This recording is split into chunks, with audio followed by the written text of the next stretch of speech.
नमस्कार। आपको विदित है कि इससे पूर्व की कक्षा में हमने लेखक मुंशी प्रेमचंद के जीवन के बारे में जानकारी प्राप्त की थी और उनकी कृतियों और उनका जो दृष्टिकोण था समाज के प्रति, अपनी रचनाओं के प्रति, वो अपनी रचनाओं के माध्यम से संसार को, समाज को क्या संदेश देना चाहते थे, इस पर हमने विचार विमर्श किया था। कहानी और उपन्यास को हिंदी साहित्य में एक नई दिशा देने में मुंशी प्रेमचंद जी का विशेष योगदान रहा। इन्होंने लगभग 300 के आसपास कहानियाँ लिखी जो मानसरोवर नामक किताबों के 8 खंड में उपलब्ध है। जैसे जैसे ये कहानियाँ लिखते गए, इनके लेखन बढ़ती गई और ये आदर्शोन्मुख से यथार्थोन्मुख की तरफ यात्रा करते गए। कफन कहानी जो है पूर्णतः यथार्थवादी दृष्टिकोण से लिखी गई कहानी है और ये मुंशी प्रेमचंद जी की अंतिम कहानी है। तो आज हम इसके कथानक के विषय में चर्चा करेंगे। कहानी कफन का आरंभ कुछ इस प्रकार होता है। झोपड़ी के द्वार पर बाप और बेटा यानी कि घीसू और माधव दोनों एक बुझे हुए अलाव के सामने चुपचाप बैठे हुए हैं और अंदर बेटे की जवान बीवी बुधिया प्रसव वेदना से पछाड़ खा रही है। रह रहकर उसके मुंह से दिल को हिला देने वाली आवाज़ें निकल रही हैं और उसकी आवाज़ें ऐसी हैं कि दोनों पिता पुत्र अपना कलेजा थाम कर रह जाते हैं। जाड़े की रात है, प्रकृति सन्नाटे में डूबी हुई है, सारा गांव अंधकार में लय हो गया है। जब घीसू निसंग भाव से अपने पुत्र माधव से कहता है कि वह बचेगी नहीं, तो माधव चिढ़कर उत्तर देता है कि मरना है तो जल्दी ही क्यों नहीं मर जाती। तो वो घीसू उसको जाकर उसे संभालने के लिए कहता है, लेकिन माधव नहीं जाता और उसको लगता है कि वह देखकर भी क्या कर लेगा, कुछ हासिल नहीं होना है।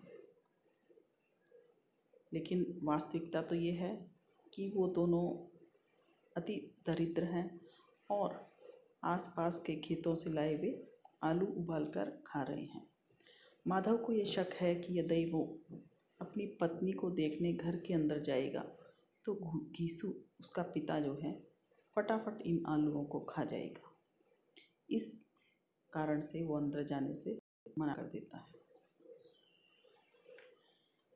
कहानी के आरंभ में ही सांकेतिक ढंग से प्रेमचंद इशारा कर रहे हैं और भाव का अंधकार में लय हो जाना मानो पूंजीवादी व्यवस्था का ही प्रगाढ़ होता हुआ अंधेरा है, जो सारे मानवीय मूल्यों, सद्भाव और आत्मीयता को रौंदता हुआ निर्मम भाव से बढ़ता जा रहा है। इस औरत ने घर को एक व्यवस्था दी थी। पिसाई करके या घास छीलकर वह इन दोनों की बेगौरतों की दोजख भरती रही और आज ये दोनों उस इंतज़ार में हैं कि वह मर जाए तो ये दोनों आराम से नींद लें। बाप बेटों के लिए भुने हुए आलूओं की कीमत उस मरती हुई औरत से ज़्यादा है। उनमें कोई और भी इस डर से उसे देखने नहीं जाना चाहता कि उसके जाने के बाद दूसरा आदमी सारे आलू खा जाएगा।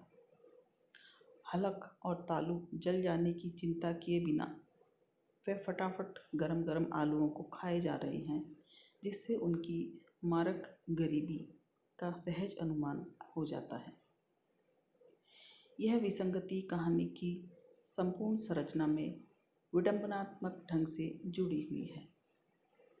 घीसू याद करता है 20 साल पहले की वो बात, जब वह ठाकुर की बारात में गया था और उसने तरह तरह के पकवान वहाँ पर खाए थे।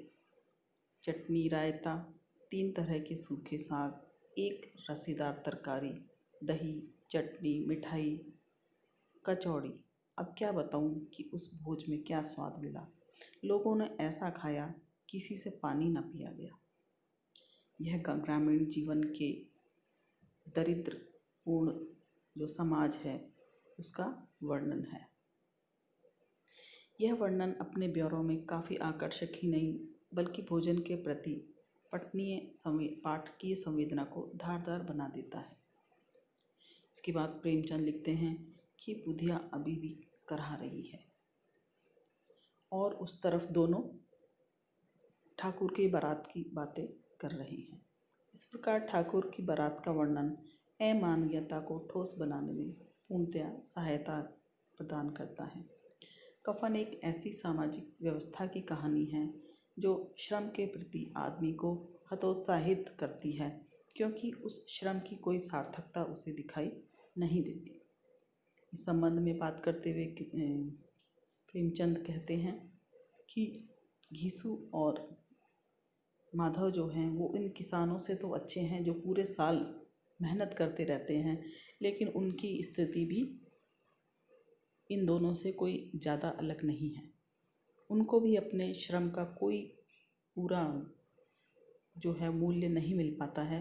तो ऐसे श्रम का फ़ायदा क्या है, जहाँ श्रम का जो सारा मूल्य है पूंजीपति खा जाते हैं, उनके हिस्से में आता है और इन लोगों के हिस्से में आती है केवल भूख। सुबह होते होते बुधिया मर जाती है। माधव उसको देखने जाता है तो वह अंदर मरी पड़ी है।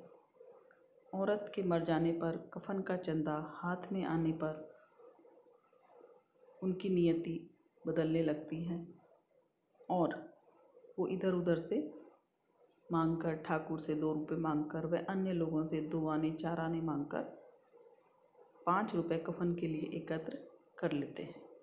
लेकिन उनकी कफन खरीदने की नीयत नहीं है। मांग कर लकड़ियाँ तो इकट्ठी कर रही हैं, लेकिन बाज़ार से अब कफन लाना बाकी है। दोनों बाज़ार जाते हैं लेकिन कफन खरीदते नहीं, उनसे वो पैसा खर्च नहीं होता और वह कहते हैं कि जिस इंसान को जीते जी कपड़े का टुकड़ा नसीब ना हुआ, मरने के बाद उसको कफन में क्या लिटाना।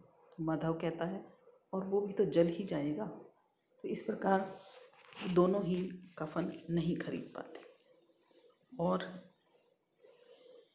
उसके बाद कफन लिए बिना ही ये लोग चंदे के पैसे से शराब पीते हैं। पूड़ियाँ, चटनी, अचार और कलेजियों पर 1.5 रुपया खर्च कर देते हैं। अपने भोजन की तृप्ति से ही दोनों बुधिया की सद्गति की कल्पना कर लेते हैं। हमारी आत्मा प्रसन्न हो रही है तो क्या उसे सुख नहीं मिलेगा? जरूर से ज़रूर मिलेगा। भगवान तुम अंतर्यामी हो, उसको बैकुंठ में ले जाना। उसकी आत्मा की प्रसन्नता पहले ज़रूरी है। संसार और भगवान की प्रसन्नता की कोई ज़रूरत है भी तो बाद में।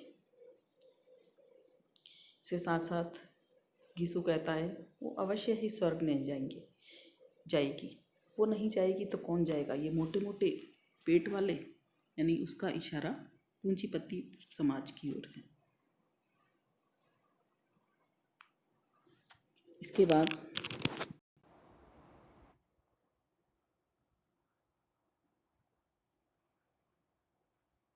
दोनों पूरा भरपेट खाने के बाद कुछ बची हुई पूड़ियाँ और पास में एक भिखारी को दे देते हैं और अपार दयालुता का स्वयं में अनुभव करते हैं। घीसू अपनी उम्र के अनुरूप अधिक समझदार है। उसे मालूम है कि लोग कफन की व्यवस्था कर ही लेंगे। माधव जब कहता है कि अब क्या होगा, तो वो कहता है कि इस बार पैसे तो हमारे हाथ नहीं देंगे, लेकिन उस औरत को कफन मिल ही जाएगा। माधव नशे की हालत में अपनी पत्नी के साथ अथाह दुख भोगने का सोचकर रोने लगता है तो घीसू उसे चुप कराता है हमारे परंपरागत ज्ञान के सहारे ही वह मरकर मुक्त हो गई है। और अच्छा हुआ, इस दरिद्रता में उसने अधिक जीवन नहीं जिया, उसे जल्द ही मृत्यु प्राप्त हो गई। वह भाग्यशाली है और इस जंजाल से वह छूट गई। नशे में नाचते गाते, उछलते कूदते, सभी ओर से बेखबर और मदमस्त वे वहीं गिरकर ढेर हो जाते हैं। इस प्रकार कफन कहानी का अंत होता है। कफन कहानी का अंत आदर्श की स्थापना नहीं करता, बल्कि ये व्यक्ति के मन को झकझोर कर रख देता है, हमें समाज के यथार्थ से परिचित कराता है। समाज में जो भी भेदभाव है और गरीब और अमीर के बीच की जो खाई निरंतर बढ़ती जा रही है, उसका हमें साक्षात दर्शन इस कहानी में होता है। श्रमशील व्यक्ति को यदि श्रम का पर्याप्त भुगतान मूल्य ना मिले तो एक दिन वो कर्महीन, श्रमहीन हो जाता है। श्रम के प्रति उसकी श्रद्धा समाप्त हो जाती है। यही हुआ है घीसू और माधव के साथ में। इस प्रकार से लेखक ने अपनी कहानी का जो भी उद्देश्य है उसको पाठकों तक पहुंचाने में पर्याप्त रूप से सफलता प्राप्त की है, और इसी कारण से प्रेमचंद की ये कहानी हिंदी साहित्य में अमर है।